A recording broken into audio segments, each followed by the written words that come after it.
to actually say about this one. I can tell when you just kept asking, how much is left? So we watched our last episode, we did Booksmart, and this time we are gonna compare and contrast with Superbad. I had never seen Superbad before. Saw it a long time ago, and I remember being a lot funnier than this time. Yeah, I mean, it was 2007. I saw it in theaters. Maybe this was funny in 2007. Yeah, I think Yeah. so.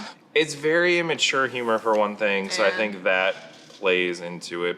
There's a lot of jokes that I don't think land now that probably did 13, 14 Yeah. years ago. The plot itself is just such a friggin' mess, but we were talking about this before, like 40-Year-Old Virgin was like, I think 2005 or 2006, and that was the one that really broke through. That and like Anchorman were the ones that really broke through for like improving in a movie, and just because like this movie was made for like the one-liners. Almost 2 hours, or it felt like more than that, but It felt very long. Yeah. it was almost 2 hours of just one-liners and riffing, because that's the stuff that people would remember is the I'm McLovin, or, you know, Michael Cera awkwardly running away down the hallway from the girl or whatever Yeah. like that. It's like the overall narrative is inconsequential. It's really just like a carcass to deliver out these jokes to Yeah. people. I flat out hated it. Like all of it. I never watch comedy, like ever. And I think a lot of the time it's because they're like this, you know, like, I mean, they're not all like this. Like, you know, there are definitely some movies I find very funny, but movies like this that are like an all-male cast that are supposed to be funny are never funny to me. Like, I didn't connect with any of these characters. I did not care for their plight. This was the same movie as Booksmart, except Booksmart did it much better. Jonas Hill's character, he, you know, had the plan, and, you know, he needed to learn to go with the flow, but it's the one night to make up for whatever. Right. It's that idea, which is Yeah. that's something that in these like coming of age movies, the night, like you know, and there's But their- music does that too, where they talk about how great the night is. Their plan was about getting laid versus the other plan was about which school to go to. You know what I mean? Like, it's just like one's intelligent and the other one is just ridiculous. I think what was hard for me is I remember when it came out and I saw it, and I remember thinking it was funny, you know, so I was kind of like looking forward to seeing it again, see like what was gonna bring up for me.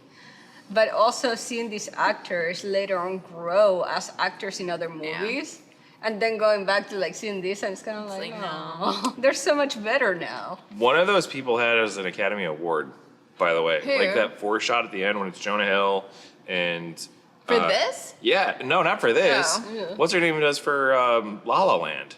Oh, yeah, Emma that's Stone. right. Yeah, Emma Stone has an Oscar.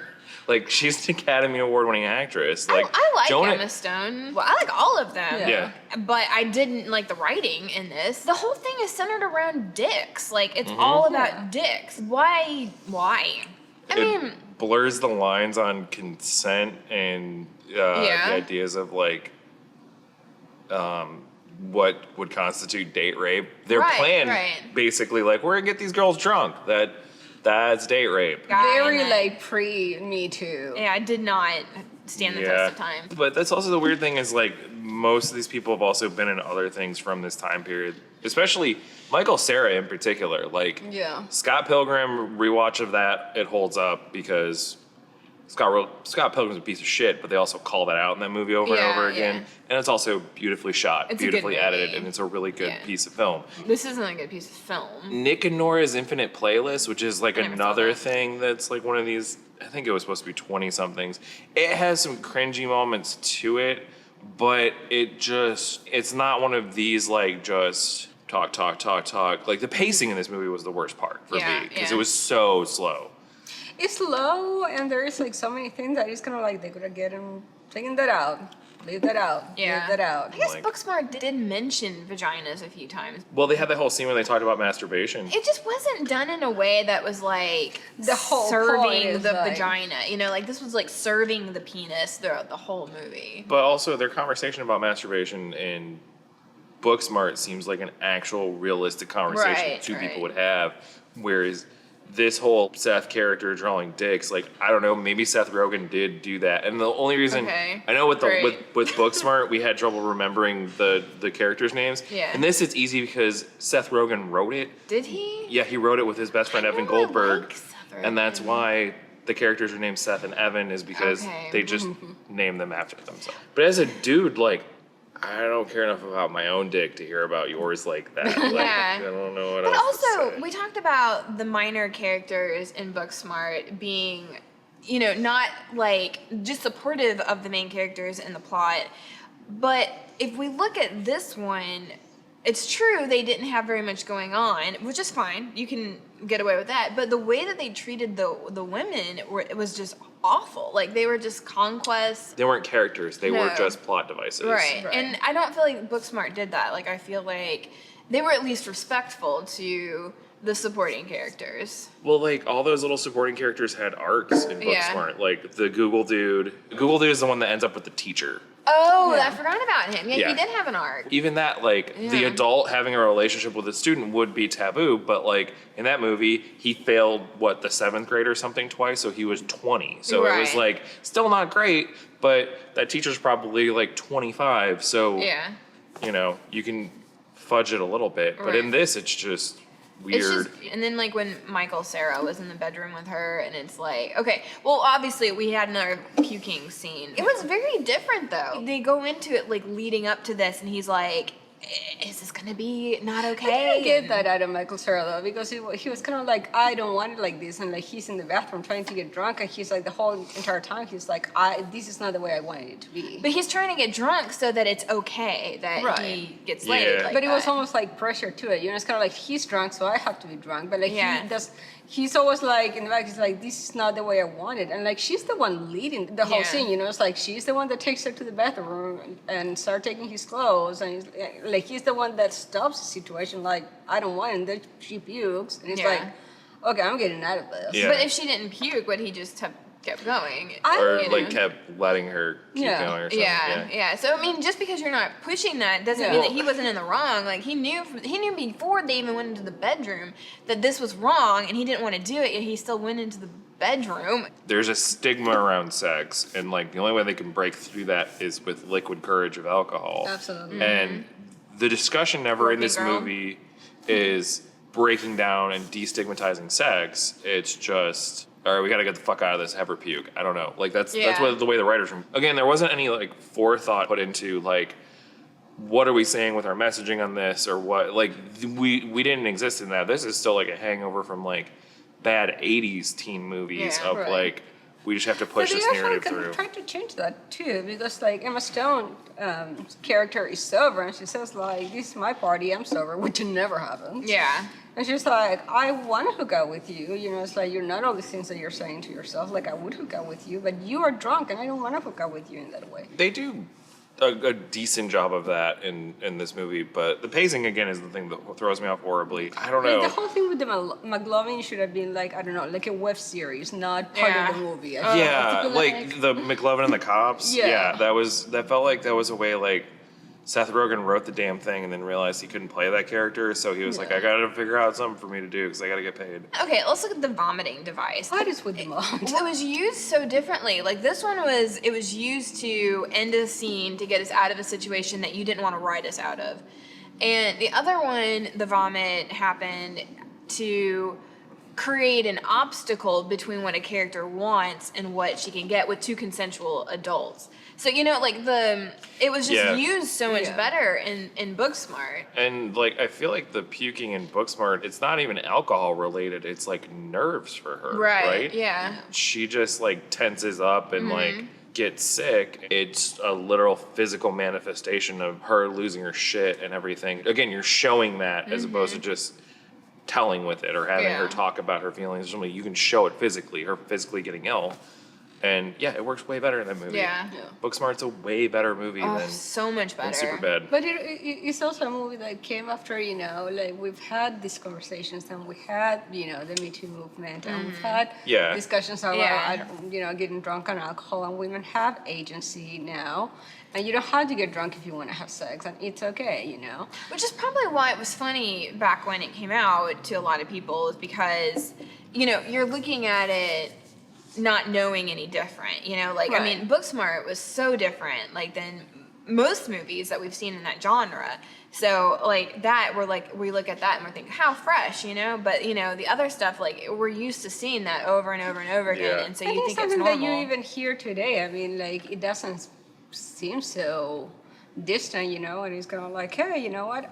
I'm gonna get drunk and I'm gonna get laid tonight. Get your freak flag on if you want to, as long as Exactly. everybody's consenting. Yeah, I know that girl said she was consenting, but Oh, yeah. But you know what? I What don't was know. interesting about to me in that part is like at the next day, just like I don't remember anything about it. right. And Yeah. that is something that I've seen in even the work that I do. It's also like the girls, like just because we have such a repressive environment and culture around sex, it's almost like to have plausible deniability. It's like I'm gonna drink, I want to have sex, but I'm gonna drink, and then I'm gonna just get my freak on, and the next day it's kind of like, oh, I was drunk, I don't remember anything. You were going on it with the idea of having sex. That's what you wanted. You don't want to recognize that you want to have sex because Right. you don't want to be called a slut or promiscuous or whatever. Yeah. You can say, oh, I was drunk, you can Right. blame it on me, blame it on the alcohol. And that is the problem. I mean, like, that is the root of the problem. It's not the alcohol. Right. It's just that women cannot really say, as in the other movies, say, I like doing this. And I would do it without the alcohol. I just like to have sex. I mean, it's the same with Booksmart with that girl who's like, I like to, That's what makes that character even greater in Booksmart. but in this one, it's like, You have the complete opposite. And at the very beginning of the movie, the guys say, I think it's Jonah Hill that says, it's like, hey, these girls are going to get fucked up and I'm going to have sex with somebody. Might as well be us. So it's a given that is Yeah. like, the dynamic of the night. so this movie, all they wanted was to get drunk and get laid. That was Yep. it. And in Booksmart, they were like, hey, we've worked really hard and we realize we've missed life. Let's live a little. Like, that's, like, if you look at the intelligence level difference, it's just unreal. Yeah, but also you look at the filmmakers, like, behind them, like, especially at this, Superbad was, I think, the first thing that Seth Rogen wrote. Maybe he's just a very But they were writing. male-centric writer. Yeah, he is. Very much so. That's fine. I mean, But some of it works better though Yeah, too. Like yeah. there's a maturing process across his work, kind of like carrying on this like friendship sort of thing in a lot of these pieces, and they're the male bonding experience, I guess, Mm-hmm. and like going from high school to like something like Night Before, and also having Joseph Gordon-Levitt, who's a really good actor, and Anthony Mackie, who's a pretty good actor, in it with him, like. There's different life experiences there, and he's grown Mm-hmm. writing stuff. This is still very juvenile, very like. but maybe accurate, I mean, No, there's a lot of guys that think like this. I Yeah. know a lot of guys that think like this. No, the I've thing I been don't a like guy about who it- was immature and stupid Yeah. like that. So, but it kind of celebrates it instead of looking at it as like, because at least like with Booksmart, we've got the two characters who want to be with these two people they think they do, and then it doesn't work out, and they're like, hey, well, let's just roll with it and learn something different. the Allie character, the lesbian character in Booksmart, is basically the Michael Cera analog from this. Mm-hmm. Right. Because Michael Cera's character is like learning, I guess, how to be more like stand up for himself or like Yeah. go after. Be somebody without this person that they have been together. But also you have, like, I forget who directed this, but directing Booksmart, you've got Olivia Wilde, who, like, Olivia Wilde's a damn good actress, and she's also worked with people like Scorsese, I think on Vinyl, and, like, worked with Reed Moreno a bunch, who did, like, Handmaid's Tale. She's made partnerships with people and learned a lot about the filmmaking crap that, like, when she does go make her first movie like that, it comes out very much more mature and very much like a more solid piece because she's been a part of this group and she's learned a lot from those people and gleaned a lot from those people. And she's also just a smart person. This movie is definitely the Apatow like Yeah. Crowd, field of yeah. like It's freaks like and the frat geeks. And, pack. Yeah. But the interesting part about that is that if you look at the credits on Booksmart, that movie is EP'd by Will Ferrell and Adam McKay, who Yeah, are I saw also a Yeah. firm part of the Apatow crowd. Well, maybe let's just throw them a bone. Maybe if they were all to come back and write this movie now, they would probably approach it a lot more like that because we've grown collectively as well as Exactly. a society, and so I mean, the audience. I don't want to completely shit on them. The movie's not a great 2007 fit. was like literally 14 years It's ago. a long Yeah. time It's a ago. long time. 'Cause we all see things differently now. And Yeah. in 14 years, we'll see things differently then, too. I hope. There were some fun little things too watching it again. Like I think that was the first movie Dave Franco was ever in. Who was Dave Franco in it? He was just the random kid on the soccer field. He yells at the Seth character, the Jonah Hill character, when he like runs out into the field and is trying to talk to Michael Cera about getting booze or whatever, and he's Okay. like, There were definitely a lot of actors and actresses that I recognized, not by name, Yeah. but it's kind of like, oh, that chick. there are no people of color in this damn movie. Oh, I Like noticed at that. all. There's just the one cashier at the liquor store that's black, Oh. and that's it. That's all I can think of. Just their treatment of her, too, was awful. They were just being very strange about race. Like, Yeah. did he look like you or did he look like me? Doesn't stand the test of time. And like she was The smart cops in general, too. She Yeah. was super smart because like she was training to be a vet the next day, Yeah. and like I mean, which I think they probably That was jumping improv, on yeah. the cops obviously. That is something but- that those kind of movies, like Avatar movies, have that problem in general. You know, Yeah. they're like very wide. They're like very cisgender. Cisgender, Well, like that's not a word. They're white, hetero, cisgender males. That's Pretty much. episode Yeah. across the board, with the exception of like Trainwreck is about the only one I can think of, and that's Amy Schumer. Now they could change that, but back then I kind of see how they would have fallen into that trap because nobody was really challenging. Kevin Hart got his start in Apatow stuff. Like his first, I think, on-screen appearance was Undeclared on TV, and then he was in 40-Year-Old Virgin. But like he never rose above bit player in anything that Apatow did, because the leads are always going to be. It's like a damn Woody Allen movie where you're just casting somebody else to play a neurotic version of Woody Allen.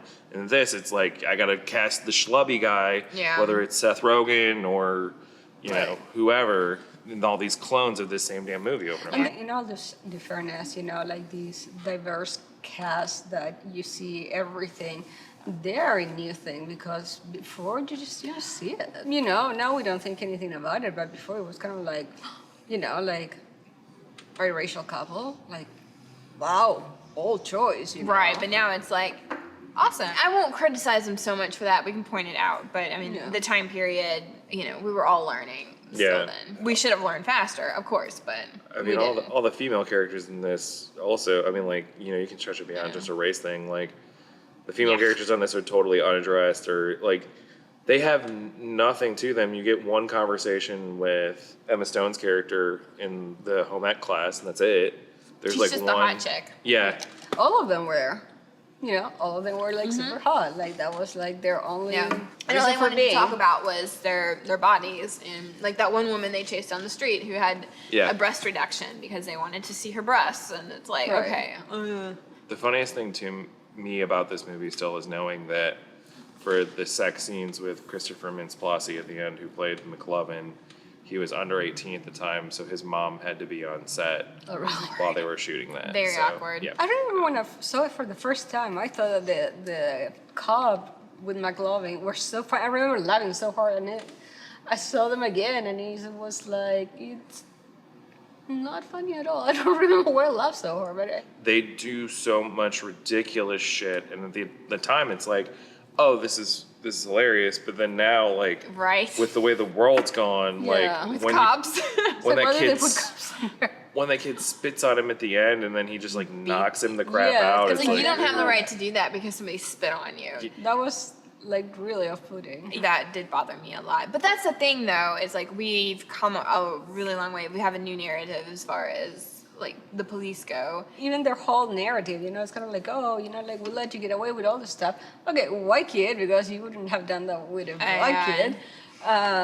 Because we want to show you the cops are cool. And their motivations also prove to just be immature. Of like, we remember hating cops at our age. We didn't want you guys to hate us, so we Right. knew you were underage, but we let you go and drink and do all this crazy shit because we identify with you because The little white boy. Exactly, it's kind of like little Mexican guy would have been kind of like, No. you're so screwed. The dick is a great symbol for it, but it's really just about like fragile male egos and insecurities. That's the Yeah. entire movie. Yeah. But not in like an interesting way, and just like no, that's just what it is, and Yeah. there's nothing really being said much about it, and Yeah. it just kind of goes on for a while. There's some funny jokes, and then they aren't as funny 14 years later, and you're done. There's still movies being made like that. Because like guys are gonna be guys, and like you gotta Yeah. let them, you know. Like if that's what But, makes like, them laugh, It's like more power to them. The dumb, stupid comedy has always been there, but it's kind of,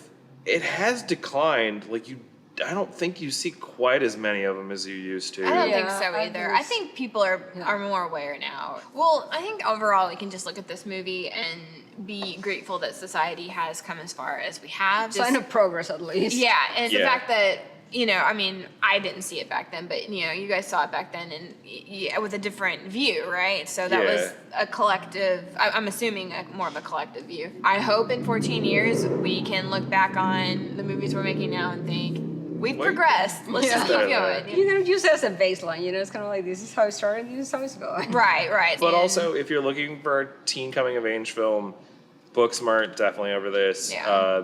If you want one with Emma Stone, Easy A over this. I That love tells a way Easy better A. story I of love this. Easy A. That one's good. Dope is another one that's a great example. That's a very distinct voice and a very a story with one of these stories with actual consequence. Yeah. It's not just teen drama of like Yeah. everything's heightened because you're a teenager. It's like actual real life drama. And all you want is to get laid. Yeah, the Oh, like. sex education, if you want, you know, the whole sex education part of it. One on Netflix. Oh, Oh, yeah. I God, haven't it's seen that. amazing. I love that love one. that show. Yeah, I don't have anything else to say about this. I don't either. I think now's a good time to end it. What do you think, Mochi? I think Mochi thinks you're delicious. Is mommy delicious? Oh, Aww. all right, I'm You gonna are the cutest. go. Wait, we're not done. I gotta close it for real. Oh, I thought that was the close. No, I Oh, have to like actually close it. oh, sorry. Straight up. Thanks for joining us. Bye. Now,